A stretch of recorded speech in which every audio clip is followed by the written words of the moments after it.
Hey y'all, welcome to Rummagees Botanica. Make sure you visit us at www.rummagees.com and like this video and subscribe to our YouTube channel.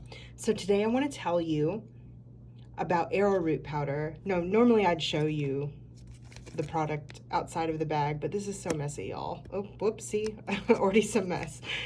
So arrowroot powder magically can be used for luck, good fortune, and neat little synchronistic opportunities to come your way. Gamblers like to use this by sprinkling on their hands before they, play to win big.